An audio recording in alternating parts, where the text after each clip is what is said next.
Krishna Prasthaya Utale Srimate Bhaktivedanta Swami Nityanande.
Chalita Pravishtam Vishnupad Paramahan Sattvarujakacharya Starasata Shishima Divine Veshila Bhakti Siddhanta Saraswati Goswami Maharaj Prabhupada Ki Anand Kapurta Vaishnava Vrinda Ki Iskan Vanavacharya's Divine Veshila Prabhupada Ki Namacharya Shri Haridas Thakur Ki Hemse Kaho Shri Krishna Chaitanya Prabhu Nityananda Shri Advaita Gadadhar Shri Vasudeva Bhakti Vrinda Ki Shri Shri Radha Krishna Gopi Gopinath Sham Kunjavatam Giri Govardhan Vrindavan Dham Ki Navati Mayapur Dham Ki Rangamayi Ki Munamayi Ki Tulsi Devi Ki Bhakti Devi Ki Sankirtan Yagya Ki Harinam Sankirtan Ki Samveta Bhakti Vrinda Ki Gop Premananda All glories to the Samvati All glories to the Samvati Glories to the Samvati All glories to Shishi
But in Lithuania.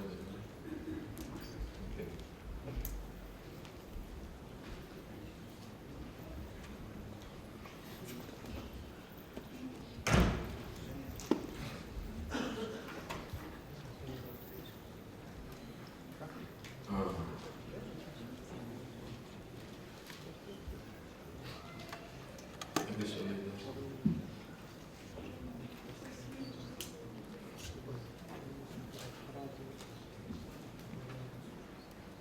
Om Jnanatimirandasya Gananjana Salakaya Chakshu Anditam Tasmashidavaya Ukam Karoti Vachalam Hangundam Dayati Hari Yad Kripatam Nande Shivadevitarana Nama Om Vishnu Padaya Krishna Prastaya Bhutale Srimati Bhaktivedanta Swami Bhuttinamani Namaste Saraswati Devi Gauravani Vacharani Vishesha Srimai Vasya Chadesi Karne Jai Shri Krishna Chaitanya Prabhu Nityananda Shri Gadadhar Srivasadi Gaura Bhaktivinoda Hare Krishna Krishna Krishna Hare Hare Hare Rama Rama Rama Hare Hare.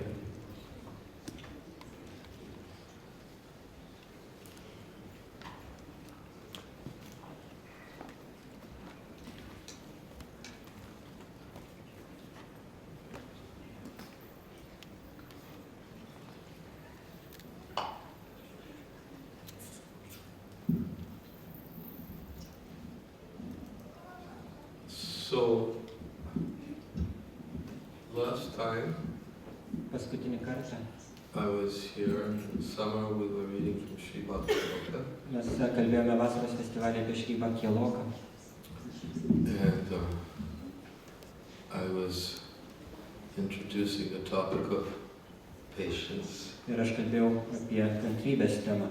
And Srila Bhaktivinoda Thakur has taken each of the 6 items favorable for devotional service, and he has written essays on them with very practical instructions. Sri Bhaktivinoda Thakuras paėmė kiekvieną iš 6 dalykų, kurie palankus atsidavimo tarnystei, ir parašė esę apie kiekvieną iš jų, pateikdamas labai praktiškus pamokymus.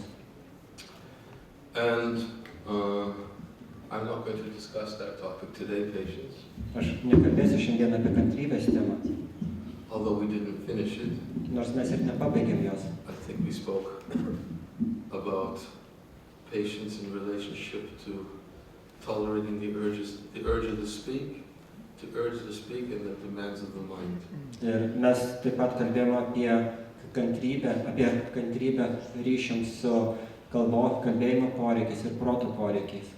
And we defined what does patience mean in its application within the realm of devotional service. Ir mes kalbėjome apie tai, kaip kantrybė yra apibrėžiama atsidavimo tarnystės sferoje. So today we're going to be discussing the topic of Sangha Tyaga. Šiandieną mes kalbėsime apie temą, kuri vadinasi Sangha Tyaga, which is also from the same verse of Upadeshamrita. kuri taip pat yra iš to paties Upadeshamritos posmo. And which sometimes is misunderstood, and devotees have a difficult understanding how to apply. Ir šita tema taip pat yra sunkiai suprantama ir bhakti kartais negali labai aiškiai suprasti, kaip pritaikyti šitą principą. Especially Rupa Goswami has emphasized that unless we accept these 6 principles favorable for devotional service, it is practically impossible to achieve devotional service. Ir Rupa Goswami jisai pabrėžia, kad kol mes nepritaikysim šitų 6 principų, kurie yra palankus atsidavimo tarnystei, praktiškai neįmanoma pasiekti geros atsidavimo tarnystės. And we may hear Sangha Tyaga, which means renouncing the association of non-devotees. Ir mes galime girdėti, kad Sangha Tyaga reiškia atsisakyti bendravimą su nebhaktais. And we may question how does that apply in a modern context in my life. Ir mes galime paklausti, o kaip tai pritaikoma šiuolaikinėme kontekste mano gyvenime. Especially for many people who are not living within an ashram. Ypatingai daugybė žmonių, kurie negyvena ašrame. Many are living at home. Daugumas gyvena namuose. With family. Su šeimomis. Many are living with family who aren't devotees. Ir kai kurie gyvena šeimose, kur nėra bhaktai. Or what to speak of in the course of one's daily activities, one has to, what appears to be, associate with many non-devotees. O ką jau kalbėti apie mūsų kasdieninę veiklą, kai mums tenka bendrauti su daugybė žmonių, kurie tikrai atrodo nėra bhaktai. And sometimes struggling devotees confess that it's very difficult for them to balance their life. Kartais kovojantis bhaktai, jie pripažįsta, kad jiems labai sunku balansuoti savo gyvenimą. Because of the influence that the association of non-devotees has on them. Būtent dėl tos įtakos, kurią ne bhaktai jų gyvenime daro. And therefore they begin to question how to give up the association of non-devotees. Todėl jie pradeda klausinėti, kaip iš tikrųjų galima atsisakyti bendravimo su nebhaktais. One solution, which could be considered maybe in Vedic times, is to renounce everything and go to the forest. Vienas sprendimas, kuris šauna į galvą, vedinis sprendimas, reiškia viską atsižadėti ir eiti į mišką. And in fact, there are even examples of devotees who chose that alternative. Ir yra pavyzdžių tokių bhaktų, kurie pasirinko šitą alternatyvą. In fact, if you read in Chaitanya Bhagavat, the elder brother of Vishwambara, Vishwarup, when he observed the condition of society and saw that disinclination towards bhakti within many of the members of society, he just decided go to the forest. Chaitanya Charitamrite mes skaitome apie vieną pavyzdį iš Švarupo Čaitanijos Mahaprabhu brolis, jisai matydamas visuomenės tokį poveikį, aplinką, jisai nusprendė atsižadėti viso to bendravimo ir iškeliavo į mišką. Of course, another way of going to the forest would be to, in a modern context, is to move into the ashram. Aišku, kita alternatyva šiuolaikinėme kontekste, vietoj to, kad eiti į mišką, galima būtų persikelti gyventi į ašramą. Or as Prabhupada actually translates the verse in the Srimad Bhagavatam where Prahlad Maharaj is speaking to Hiranyakashipu. Arba tas posmas, kur Prahlada Maharaja kalba su savo tėvu Hiranyakashipu. He translates that going to the forest means going to Vrindavan to hear and chant about Krishna. Ten Šrila Prabhupada verčia, kad keliauti į mišką reiškia keliauti į Vrindavan ir ten klausytis ir kalbėti apie Krishną. Where he says, better to give up the griha andakupam, the well of materialistic family life, and go to the forest, or as he says, go to Vrindavan and absorb one's consciousness in the pastimes of the Lord. Tame posme yra sakoma, kad griham andakupam reikia atsisakyti šito materialaus gyvenimo šulinio ir keliauti į mišką. Ir ten yra Prabhupada verčia, kad keliauti į Vrindavaną. So there are ways to renounce the association of Sangatyaga, to give up the association of non-devotees. Taigi visą laiką Sangatyaga reiškia atsisakyti bendravimo su nebhaktais. Even within modern context. Net ir šiuolaikiniame kontekste. Nonetheless, our acharyas have given us a very nice explanation of what does it mean to associate with non-devotees. Tačiau ačarijas mums pateikė labai gerus apibrėžimus, ką reiškia bendrauti su neatsidavusiais. And Srila Bhaktivinoda Thakur gives very clear, explicit instructions that association does not necessarily mean physical proximity. Ir Bhaktivinoda Thakur labai aiškiai pasako mums, kad bendravimas nebūtinai reiškia fizinį artumą. Because he said if it meant physical proximity, practically everyone, both the householders and the renunciants, would not be able to give up the association of non-devotees. Jisai sako, kad jeigu atsisakyti bendrauti su materialistais reikštų fizinį artumą, tai reikštų, kad net ir šeimos žmonės ir atsižadėjusiai, jie negali išvengti tokio bendravimo. But he explains it in a very detailed way, how one can be in physical proximity of non-devotees and not be influenced by that physical proximity. Bet jis labai praktiškai paaiškina, kaip žmogus gali būti fiziškai arti visų šitų nebhaktų, bet tuo pat metu jam tai nepadarytų jokios įtakos. And not only not be influenced by that physical proximity, but how one can actually deal with non-devotees in a way that they won't feel that you're trying to give them up. Ir ne tik tai, kad nepadarytų įtakos toks bendravimas, bet galima bendrauti taip, arba būti su tai žmonėmis taip, kad net tie žmonės pagalvotų, kad jūs net nesistengiate jų atsisakyti, nebandot jų atsisakyti.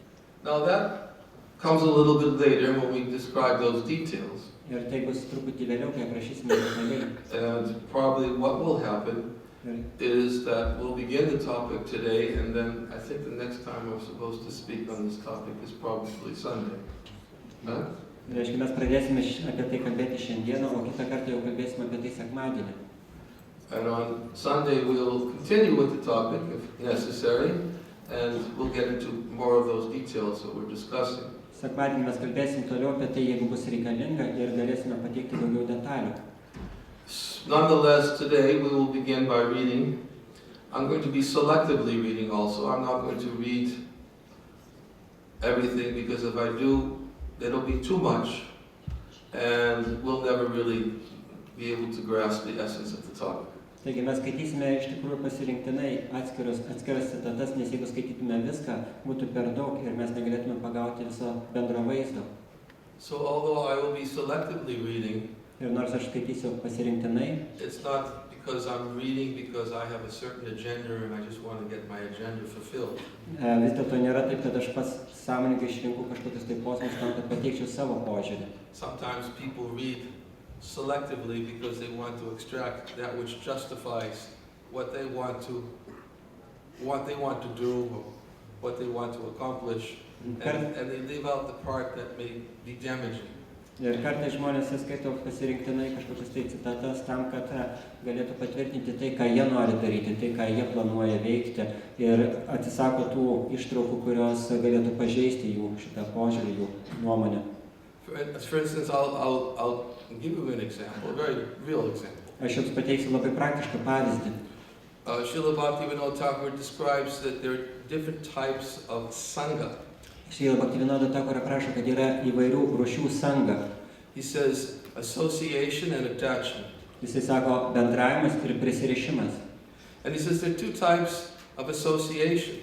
Ir jisai sako, yra dviejų rūšių bendravimas. One is the association with non-devotees, Vienas yra bendravimas su nebhaktais, and the other is the association with women. o kitas yra bendravimas su moterimis. And although there's a lot there about association with women, Ir nors daug yra rašoma apie bendravimą su moterimis, it's beyond the scope of a 2-day presentation, 1 hour. vis dėlto tai yra anapus mūsų šiandienos pristatymo, kuris truks valandą laiko. So I'm not going to touch it. Taigi aš to neliesiu tiesiog. I won't go there in this presentation. Ir šitame savo pristatymė aš apie tai nekalbėsiu. Because although it's beneficial to hear, Nors palanku klausytis apie tai, I believe that our audience will probably get lost and caught up in some of the words of Thakur. aš tiesiog galvoju, kad mūsų auditorija pasiklys tarp tų Bhaktivinodas Thakuros žodžių. And won't be able to capture the essence of the message, which is really all-embracing for a devotee. Ir mes tiesiog norime pagauti tą esmę, kuri iš tikrųjų gali apimti visus bhaktus, visų bhaktų poreikius. So rather than discussing that, we're going to discuss specifically about the association of non-devotees. Todėl tam, kad pasiektumėm savo tikslą, mes kalbėsim tiesiog specifiškai apie bendravimą su nebhaktais. Because that topic in itself could also be controversial. Nes šita tema taip pat savaime jau yra labai prieštaringa. And in fact, I suspect that when some of you may hear what Bhaktivinoda Thakur has to say about abandoning the association of non-devotees, you might think it's like, wow, that's pretty drastic. Reiškia, kažkas iš jūsų tai išgirdę net ir tai, ką mes perskaitysime, galite pagalvoti, o Bhaktivinoda Thakuras kalba apie tai gana sunkiai. Especially when he explains how to be in their physical proximity, but not to be influenced by their bad association. Ypatingai, kai jisai kalba apie tai, kaip reikia būti šalia žmonių, netoliese žmonių, bet nepriimti poveikio iš jų. Because it's quite possible that some devotees or aspiring devotees may not think of it as bad association. Nes kai kurie žmonės, bhaktai, ypatingai jauni bhaktai, jie gali negalvoti, kad tai yra blogas bendravimas. They may think, well, it's okay to be with people like this. They're spiritual. Ir kai kurie bhaktai gali galvoti, čia viskas gerai būti su tokie žmonėm, jiegi dvasingi žmonės. But Bhaktivinoda Thakur has some things to say about what we may perceive as spiritual and what we may perceive as devotional. Bet Bhaktivinoda turi ką pasakyti apie tai, ką mes galime laikyti dvasingais arba bhaktais, bhaktiškais žmonėmis. And although something may appear to be spiritual, it doesn't necessarily mean there's bhakti. Ir net jeigu kažkas tai atrodo dvasiška, tai nebūtinai reiškia, kad tame yra bhakti. And therefore he begins, well, it doesn't begin, but we'll get to it probably today, where he discusses who is a non-devotee. Ir todėl mes prieisime iki to, ką jisai sako, kas yra nebhaktas. Now, I'm going to assume we're not talking about anybody here. Ir aš iš karto darau prielaidą, kad mes nekalbam apie čia susirinkusius žmonės. I could say this, I don't think it's a blind assumption on my part. Iš mano pusės tai yra tiesiog aklas spėjimas. Because my assumption is based on the fact that all of you are here to hear.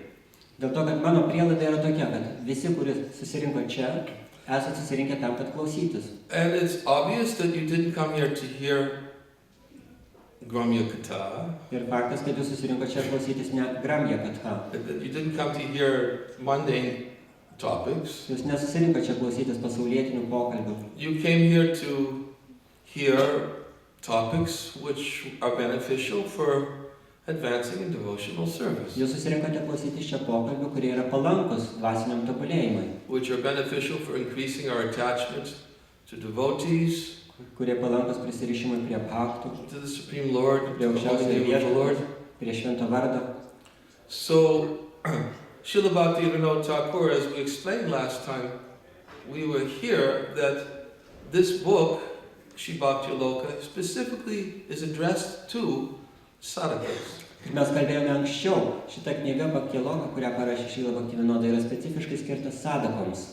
And he states it many of these lectures, or excuse me, these essays, he said specifically, he says, "O sadhakas." Ir daugelį savo esė, savo pasakojimų jisai tai specifiškai kreipiasi, o sadakos. So he assumes that the persons who are hearing these lectures are interested in practicing sadhana bhakti. Todėl jisai daro pats prielaidą, kad tie, kurie klausosi šitų paskaitų, jie domisi sadhana bhakti. And as we explained also last time when we were speaking on the topic of patience, Ir kaip mes praėjusį kartą kalbėjom, kai kalbėjom apie kantrybę, Srila Bhaktivinoda Thakur specifically states that those who are impatient cannot do any work. ir Bhaktivinoda Thakuras sakė, kad tie, kurie yra nekantrus, jie negali atlikti jokio darbo.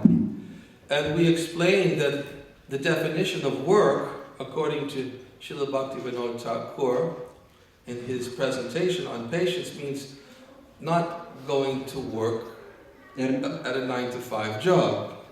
ir mes kalbėjome praeitą kartą taip pat, kad negali atlikti jokio darbo, nereiškia, kad darbas, kurį mes dirbame nuo 9 iki 5 vakaro. Because there are a lot of impatient people who go to work. Nes yra daugybė nekantrių žmonių, kurie eina į darbą kasdien. And he says those who are impatient can't do any work. Ir jis sako, kad nekantrų žmonės negali atlikti jokio darbo.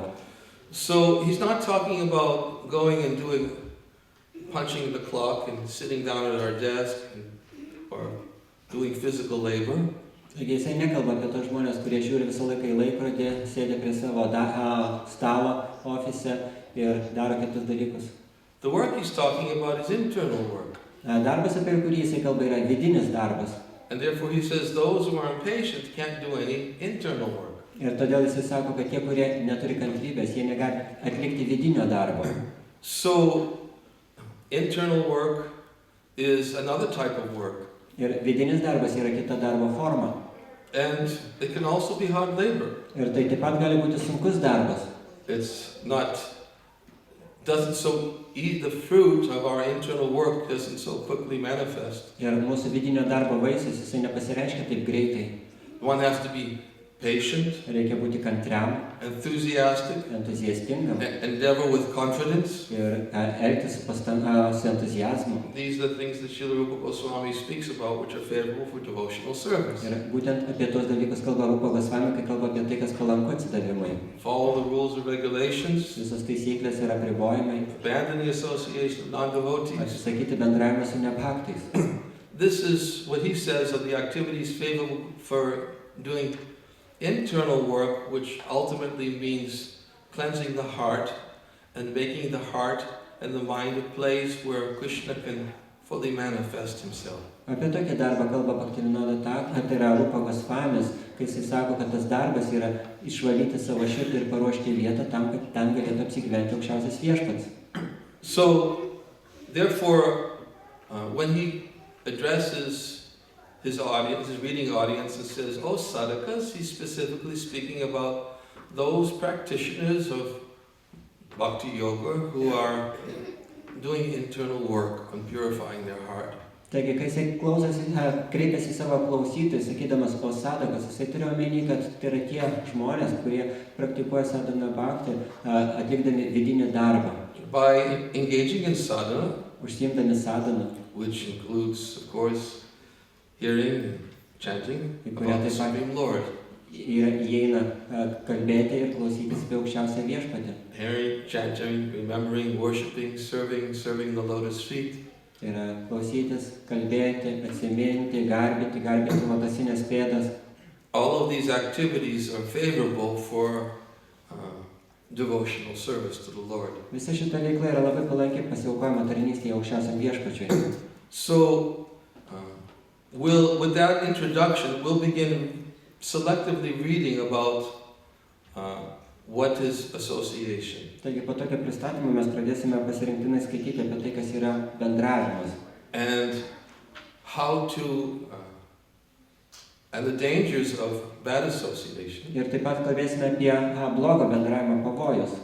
So he says, Taigi jisai sako. are you on the page, Sangatyaga? Yeah. Yes, okay. I'm going to skip around, not going to read. Where am I? Okay. So as we said, there are two types of sangha. Taigi, kaip mes sakėme, yra dviejų rūšių sanga. Association and attachment. Tai yra bendravimas ir prisirišimas.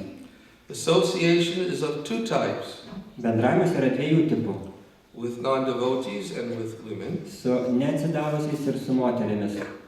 Similarly, attachment is also of two types. Taip pat ir prisirišimai yra dviejų tipų. Attachment for prejudices and attachment for assets. Tai yra prisirišimas prie išankstinių nuostatų ir prisirišimas prie kažkokio tai prie nuosavybės. Those Mahatmas who wish to attain perfection in devotional service should carefully give up sangha in the form of association and attachment. Tie Mahatmas, kurie trokšta pasiekti tobulumą atsidavimo tarnystėje, jie turi rūpestingai atsisakyti sangos bendravimo ir prisirišimų pavidalu. Otherwise, this sangha will gradually and surely ruin everything. Kitokiu atveju šitą sangą palaipsniui ir tikrai viską sugriaus. As stated in Bhagavad Gita, Kaip sako Bhagavad Gita, Jayato Vishayan Pungsa Sangas Teshu Pajayate Sangat Sanjayate Kama Kamat Krodha Pajayate. While contemplating the objects of the senses, a person develops attachment for them. Medituojant į jūsų objektus, žmogus išsiugdo prisirišimą prie jų. From attachment, lust develops, and from lust, anger arises. O iš prisirišimo kyla geismas, o iš geismo atsiranda pyktis. From anger, complete delusion arises. Iš pykčio kyla visiškas paklydimas, From delusion, bewilderment of memory. o iš paklydimo gimsta atminties praradimas.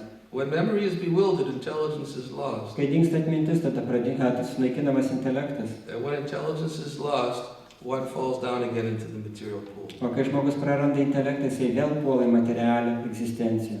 So he's sangat sanjayate kama, as he says. Taigi čia sakoma sangat sanjayate kama. Which means that from attachment, lust arises. Taigi iš prisirišimo atsiranda geismas. So he's describing this as one type of a sangha, Taigi čia prašoma vienos rūšies sanga, which one has to be careful to not associate too intimately with. reiškia, žmogus neturėtų per daug artimai su tuo bendrauti. A practitioner should always remember this instruction of the Lord. Praktikuojantis visą laiką turėtų atsiminti šitą viešpaties pamokymą. If a practitioner engages in prohibited association, then gradually his attachment increases. Jeigu praktikuojantis, jisai užsima šitą draudžiamą bendravimą, tuomet palaipsniui jo prisirišimai augs. The more this attachment increases, the more that his firm faith in the supreme goal diminishes. Ir kuo labiau auga jo prisirišimai, tuo labiau tvirtas tikėjimas aukščiausio tikslo nyksta. So here Srila Bhaktivinoda Thakur describes the dangers of this type of sangha. Taigi čia Bhaktivinoda Thakur aprašo tokio tipo sangos pavojus. It awakens attachment. Jinai pažadina prisirišimus. I'm laughing. I'll share it with you. Somebody sent me a joke today. Šiandieną man kažkas tai atsiuntė juoką. Break up the atmosphere a little bit. Čia truputį atpalaiduoti atmosferą. Just came today in the email. Šiandieną tiesiog gavau elektroniniu paštu. I won't say who sent it. Nepasakysiu, kas atsiuntė. But it shows two monks. One monk is the master and the other one is his student. Bet ten yra vaizduojami du vienuoliai. Vienas vienuolis yra šeimininkas, mokytojas, o kitas yra mokinys. They look like they were dressed up like Buddhist monks. Jie atrodo panašus į budistų vienuolius. And the younger monk was asking, the student monk was asking the master, "Oh, master, is there any, what does he say? Let me see, remember exactly how he said it. Is there any danger in dealing with email?" Ir studentas, mokinys, vienuolis įsiklausė savo mokytoją.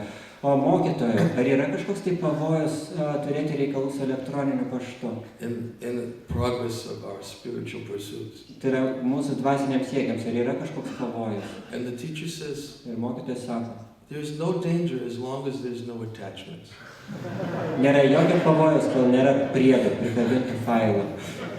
Tai reiškia attachmentų, prisirišimą.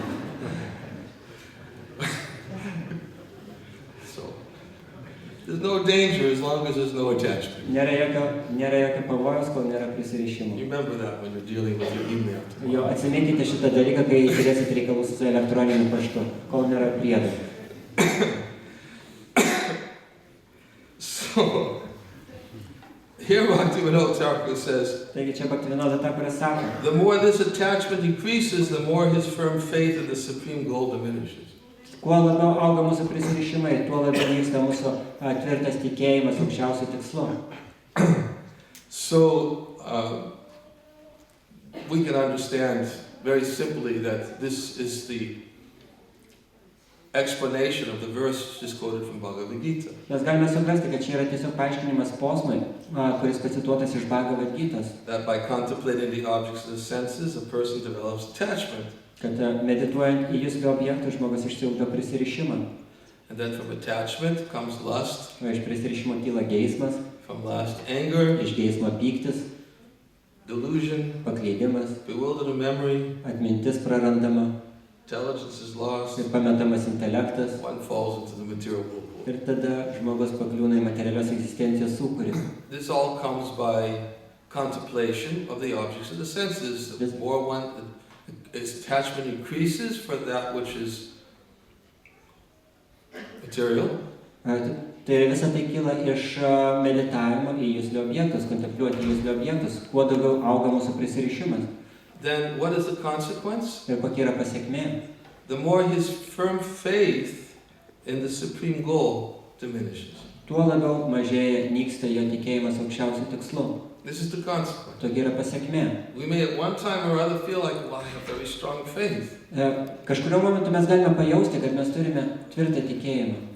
But then, if we are not careful and we begin to cultivate our attachments, Bet jeigu mes nerūpestingi ir pradedam kažkurio momentu puoselėti savo prisirišimus, then we can see how it's possible to lose faith in the very simple devotional activities which are meant to increase our attachment to Krishna. tada mes galime pamatyti, kaip paprastai, mes kaip prarandame tikėjimą tais paprastais dalykais Krišnos sąmonį, kurie didina mūsų prisirišimą prie Krišnos. As we know, one of the offenses is to maintain material attachments even after hearing so many instructions of this. Ir mes žinome, kad vienas iš švento vardo įžeidimų yra išlaikyti materialius prisirišimus net ir išgirdus daugybę pamokymų apie šventą vardą. And sometimes Krishna very mercifully arranges himself through the association of his devotees that we're forced to confront our attachments. Ir kartais Krišnas organizuoja tokį dalyką arba pats tiesiogiai arba per savo aktus, kad jisai mums priešpastato tos mūsų prisirišimus. And each time we're forced to confront our attachment, we may not deal with that confrontation in an appropriate way. Ir kiekvieną kartą, kai mes esam priešpastatomi prieš savo tuos prisirišimus, mes galime su jais elgtis ne visiškai atitinkamai.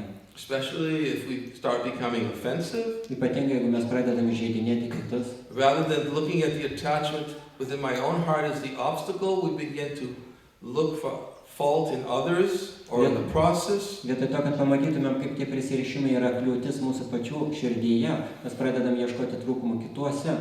And this is the result of harboring attachments without the desire to go beyond them, with the desire to give them up. Tai reiškia, kad mes tiesiog puoselėjame tos troškimus savo širdyje, visiškai nenorėdami tų troškimų atsikratyti.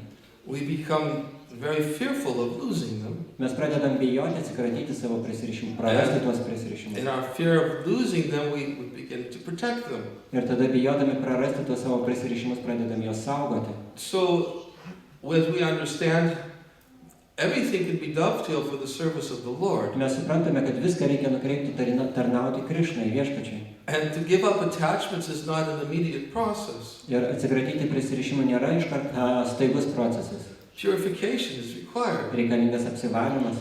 And if we want to purify our hearts from these attachments, we have to go on at least with the process. Ir jeigu mes norime atsikratyti, apsivalyti nuo šitų prisirišimų, mes bent jau turime tęsti šį procesą. Which is to continue hearing and chanting about the Lord. O tai reiškia, kad mes turime toliau klausytis ir kalbėti apie viešpatį. Because that is the most powerful method of cleansing the heart from attachments. Nes tai yra pats galingiausias būdas apvalyti savo širdį nuo prisirišimų.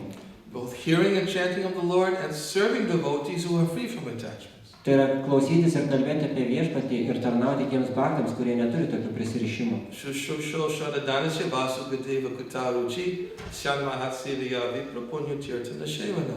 By serving devotees who are freed from vice, great service is done.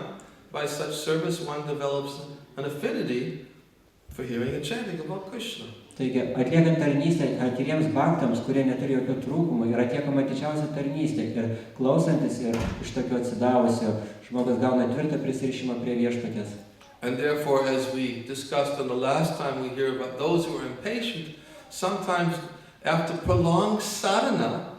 Ir mes, kaip kalbėjome praėjusią kartą, kalbėdami apie nekantrius žmonės, po ilgos sadhanos, po ilgos praktikos, they lose faith. Jie praranda tikėjimą.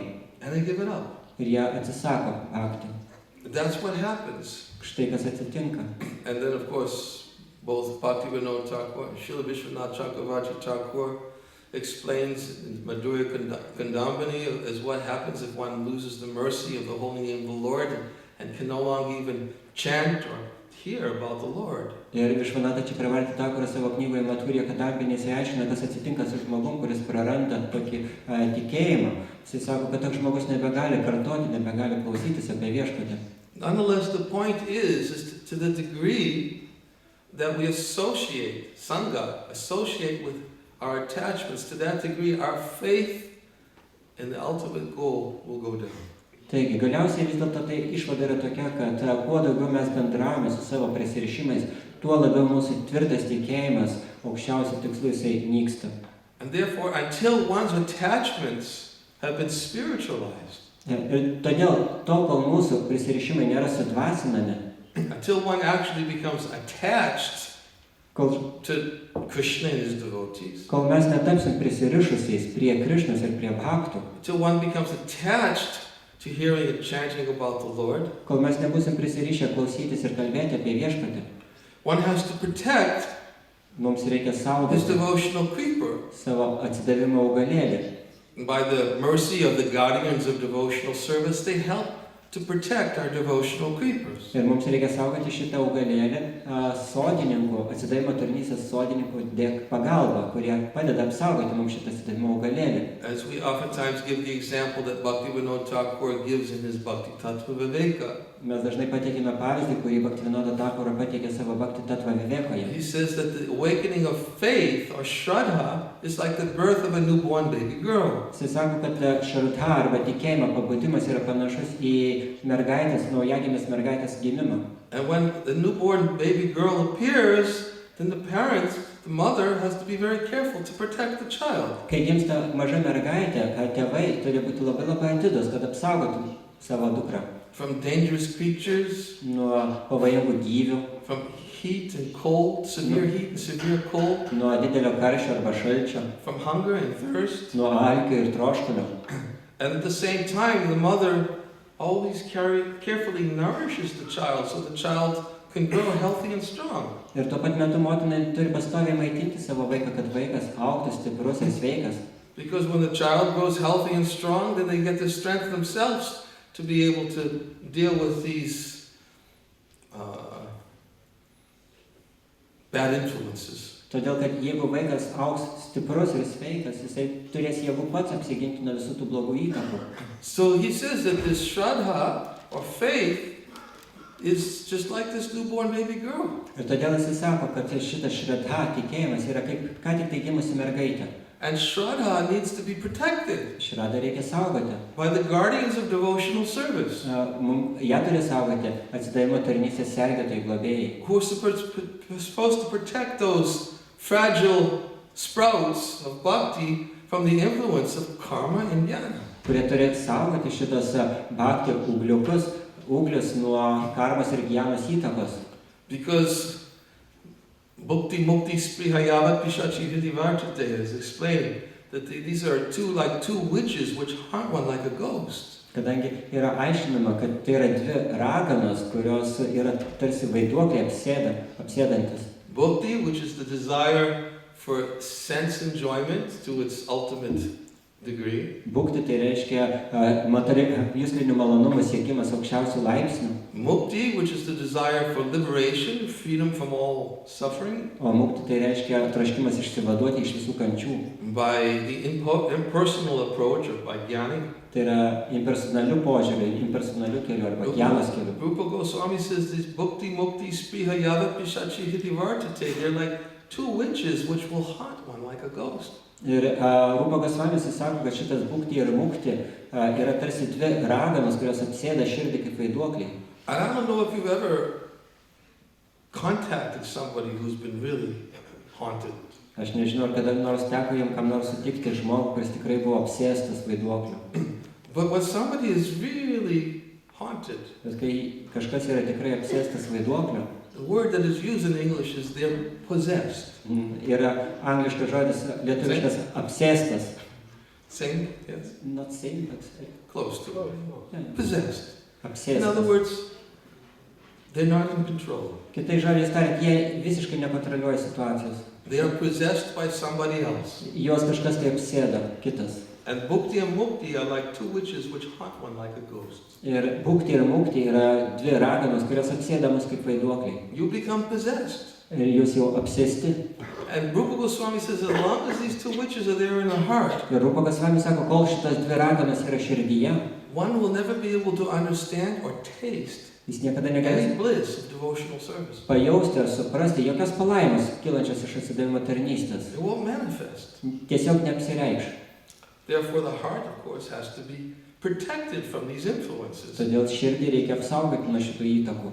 And therefore, positive association means to seek out the association of those who protect us from karma and jnana. Ir todėl pozityvus bendravimas reiškia ieškoti tokio bendravimo su tokiais žmonėm, kurie gali apsaugoti mus nuo karmos ir gyanos įtakos. They are satsanga, Tai yra vadinama satsanga, satsanga, sadhusanga, sadhusanga. right? The association with sat. Bendravimas su sat. Association with sat means to associate with that which is eternal. Bendrauti su sat reiškia bendrauti su tuo, kas yra amžina. And that which is eternal is not simply the impersonal void. Ir tai, kas yra amžina, nėra susijęs su impersonalia tuštuma. That which is eternal is the activities, the name, form, qualities of the Supreme Personality. Ir amžina yra viešpaties veikla, pavidalas, savybės ir žaidimai. And therefore, to make progress on the path of devotional service, sangha is required. Ir todėl tam, kad daryti pažangą atsidavimo tarnystės kelyje, yra reikalinga sanga, Positive association, pozityvus bendravimas. which means to associate with those who protect us from the influence of karma and jnana, and those who nourish us with bhakti. Taigi, tai reiškia bendrauti su tais, kurie gali mus apsaugoti nuo karmos ir gyanos įtakos, ir su tais, kurie maitina mūsų bhakti. By that association, what happens is that one's faith will increase. Ir kas atsitiks tokia bendravimo dėka, mūsų tikėjimas padidės. It's very natural. One's faith will increase because one is associating with sat. Kas palanku padidės dėl to, kad žmogus bendrauja su sat. But boy, I think it's that Vishwanath Chakravarti Thakur quotes one verse, maybe Madhava Maharaj remembers it, from Madhurya Kadambini. How can one obtain that which was in the east by going west? Vishvanatha Chakravarti Thakur savo knygoje Madhurya Kadambini jisai cituoja posmą, kurį galbūt prisimins iš Rango Madhava Maharadžą. Kaip žmogus einantis į rytus gali pakliūti į vakarus. Or as Prabhupada would use a simple analogy, Arba Prabhupada how could one light a fire while pouring water on it at the same time? Kaip galima uždegti ugnį, pilant tuo pačiu metu vandenį.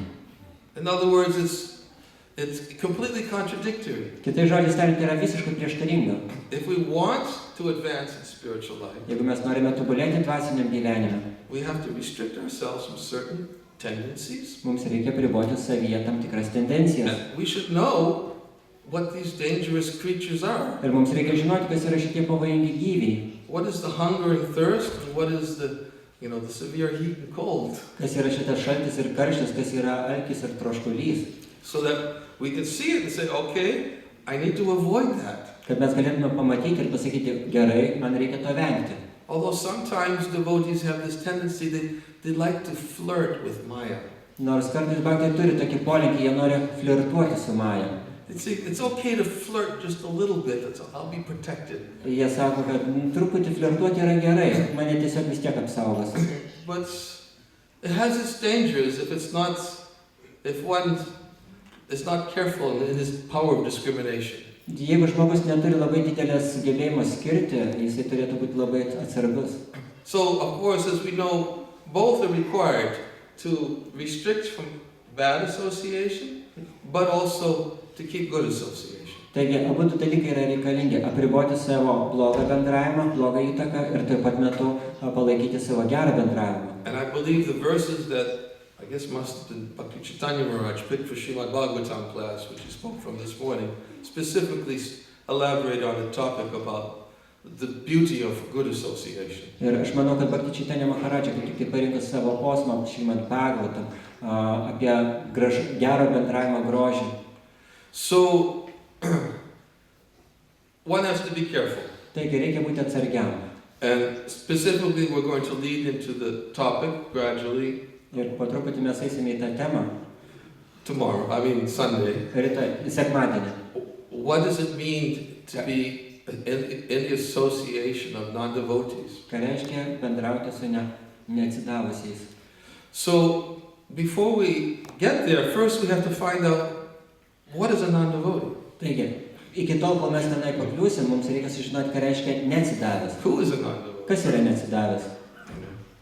So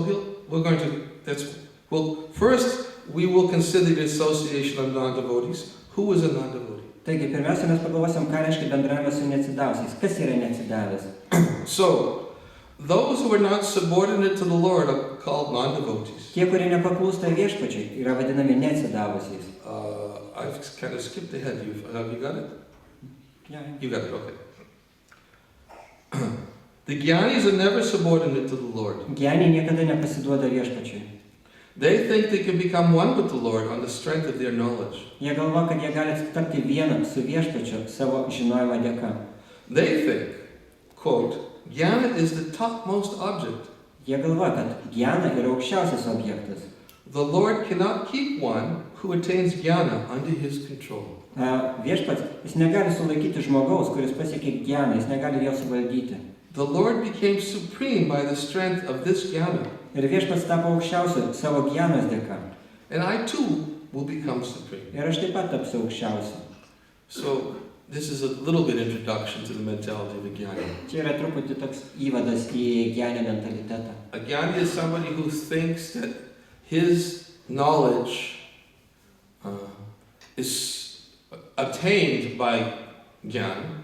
Ir gyanis yra žmogus, kuris galvoja, kad jo žinios yra įgyjamas jnanos pagalba.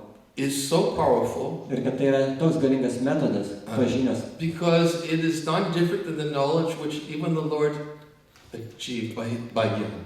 Tai yra dėl to, kad tos žinios tokios galingos dėl to, kad jos prilygsta viešpaties žinioms, kurios jis taip pat įgijo jnanos pagalba. Because they think that ultimately the supreme is impersonal. Jisai galvoja, kad aukščiausias galų gale yra impersonalus.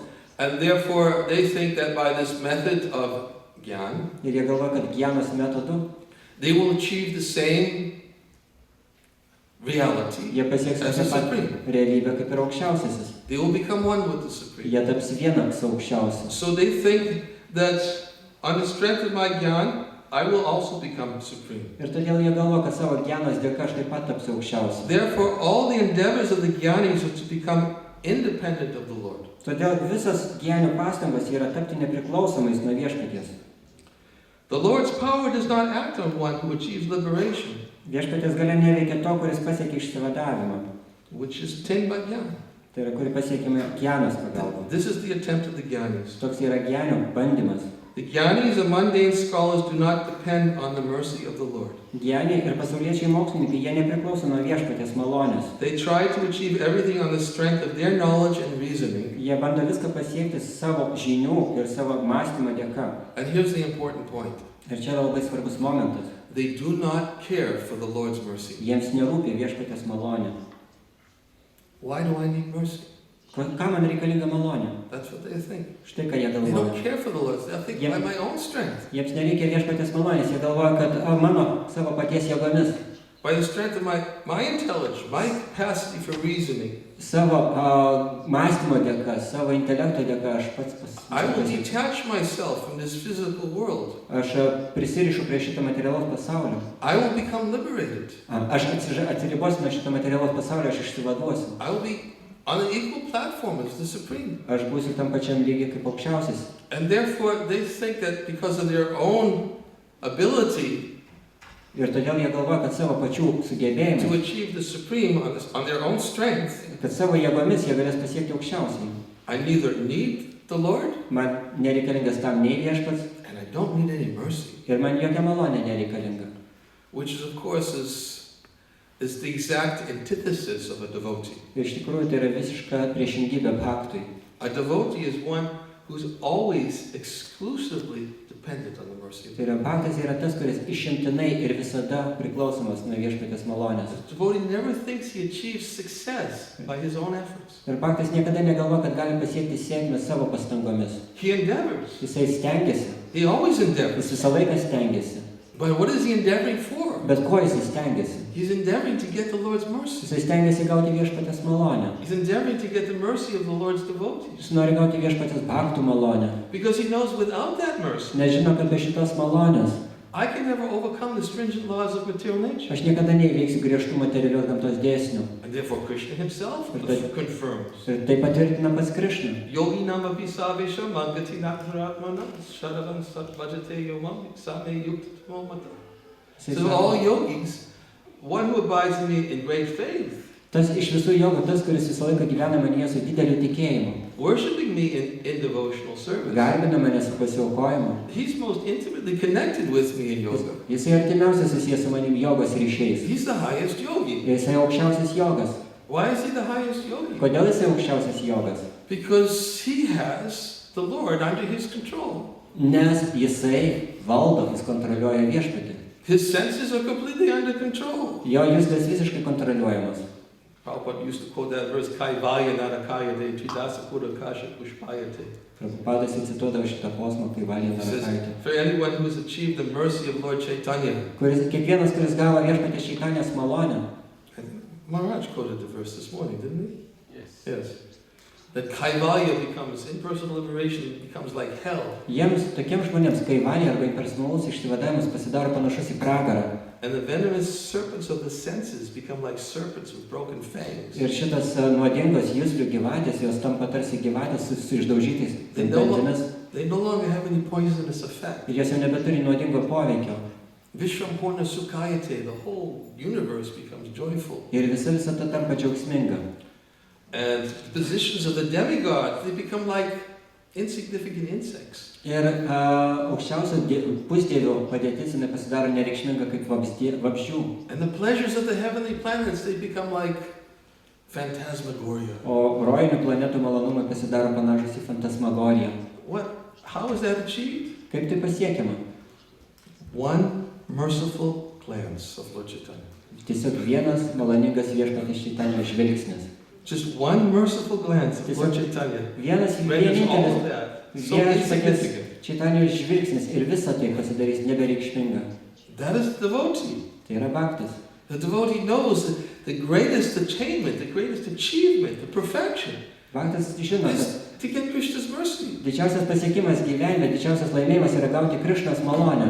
And as we spoke about last summer, when we talked about this, Ir kai mes kalbėjom praeitą vasarą apie tai, that the devotee is so eager for Krishna's mercy. baktai taip trokšta Krišnos malonės. He's ready to be patient. Jie pasiruošia būti kantrus. That whether I get it now, Ar gausiu dabar Krišnos malonę, 10 years from ar now, už 10 metų, 100 years ar už from 100 now, metų, or some future birth, o galbūt kada nors ateities gimime. it doesn't make any difference. Nėra skirtumo. Someday I will get Krishna's mercy. Kažkuria tai diena aš gausiu Krišnos malonę. And I will never leave his lotus feet. Ir aš niekada nepaliksiu jo lotusinių pėdų. That is patience. Tai yra kantrybė. The devotee wants nothing more than Krishna's mercy. Baktas nenori nieko kito išskyrus Krišnos malonę. And what is Krishna's mercy? It's defined by Bhaktivinoda Thakur. Ir kas yra Krišnos malonė, čia apibrėžia Bhaktivinoda Thakurą. Krishna's mercy becomes fully manifest when Krishna accepts our offerings of love. Krišnos malonė pasireiškia tada, kai Krišna priima mūsų meilės dovanas, mūsų meilės pasiūlymą. He becomes fully pleased Jisai būna visiškai patenkintas by our service rendered to him. mūsų tarnystę, kurią atliekam jam. Because once the Lord is fully pleased by the service rendered by his devotee, Kadangi kai viešpats yra patenkintas tą tarnystę, kurią atlieka jo bhaktai, there is nothing that devotee cannot achieve. nėra nieko, ko toks bhaktas negalėtų pasiekti. Nothing. Nieko. Because he's already achieved everything. Nes jis jau pasiekė viską. He's awakened the Lord's pleasure. Jisai pažadino viešpaties malonumą. And by having awakened the Lord's pleasure, Ir pažadinęs viešpaties malonumą, the Lord, who is a reciprocal personality, viešpats yra labai imli asmenybė. he gives something in return. Jisai kažką tai duoda mainais už tai. He gives himself. Jisai atiduoda save. Gives his heart. Jisai atiduoda savo širdį. Devotee realizes this is mercy. Ir bhakti suvokia, tai yra malonė. This is the greatest mercy. Tai yra didžiausia malonė. And it's time for Arti. It's time for Arti. Few minutes. Okay. I thought I was going to say the greatest mercy is about to appear. Norėjau pasakyti, kad jau artėja didžiausia malonė. My class will be over. Mūsų paskaita baigsis. So Taigi, this is the ultimate goal of the devotee. tai yra galutinis bhakto tikslas. But the jnanis, Bet janiai, they're not interested in mercy. jiems neįdomi viešpatės It's the malonė. furthest thing from their minds. Jie tiesiog pasitikė savo protais. You tell a jnani, Jūs pasakykit janiai, you know, don't you want Krishna's mercy? tau nereikia Krišnos malonės? But a real hardcore jnani, Ir toks užkietėjęs janis, he thinks, what do I need Krishna for? jisai pasakys, o kam man tas Krišna reikalingas? They think that devotional service is flattering Krishna. Ir jie galvoja, kad atsidavimo tarnystė yra tiesiog Krišnos gyrimas. So why do I have to flatter him O for? ką man reikia iš tikrųjų Krišnai pataikauti? I'll do it myself. Aš pats tai padarysiu. So, first point, Taigi pirmas momentas. jnanis are not devotees. Janiai nėra bhaktai. And that is Bhaktivinoda Thakur's first point. He goes on more Čia explaining. pirmasis Bhaktivinodas Thakuras momentas. Jnanis are non-devotees because they're not interested in Krishna's mercy. Bhaktai, tai yra janiai nėra bhaktai, nes jų nedomina Krišnos malonė. They may be temporarily interested in Krishna's Jos mercy, gali dominti laikinai Krišnos malonę. but they're temporarily interested in Krishna's mercy only until they get the goal. Bet jie domisi Krišnos malonė tik tai tol, kol jie pasieks tikslą. And then when they get their goal, Ir kai gaus savo tikslą, viskas iš karto šalin. like that story the devotee tells of Prabhupada in Mayapur, Tai yra istorija, kurią Bhaktas pasako Prabhupadai he Mayapure. explains the mentality of the impersonalists. Jisai aiškina impersonalistų mentalitetą. When Prabhupada was crossing over what do you call it? Ditch. Kaip Prabhupadai ėjo per griovį kažkur. And one devotee took Prabhupada's hand Vienas Bhaktas davė Prabhupadai ranką and helped Prabhupada across. ir padėjo Prabhupadai perėti per tą. Prabhupada got to the other side, Prabhupada perėjo į kitą took krantą the devotee's hand, pushed him away. ir nustūmė mokinio ranką šalin. And the devotee was shocked. Ir Bhaktas atšoko, net šokiruotas. Why Prabhupada do that? Kodėl Prabhupada taip Prabhupada pasielgė? says this is what the impersonalists do. Prabhupada pasakė, taip elgėsi impersonalistai. They take help from Guru. Jie paima visą pagalbą iš gūrų. And then as soon as they achieve that which they want, Ir tai, kai tik tai pasiekė tai, ką norėjo, iš karto atmeta, they atstumia. push him aside. Jie nustumė į I šalį. don't need you anymore. Now Man I tavęs nebereikia, dabar aš jau pats esu toks. This is mentality. Toks yra mąstymas. So they may temporarily try to get some mercy. Jie gali bandyti laikinai gauti kažkokią malonę. But their mercy that they're only interested is to achieve their goal, Bet malonė, kurią jos domina, iš tikrųjų yra pasiekti jų pačių tikslą. which is to become one with the Supreme. Tai yra tapti vienas su aukščiausiai. So there are more non-devotees. Taigi yra daugiau neatsidavusių. And we'll continue the list on Monday and discuss about associating. Ir mes tada tęsime sekmadienį ir kalbėsime apie bendravimą su neatsidavusiais. Okay? Gerai? Hare Krishna. Thank you. Yeah.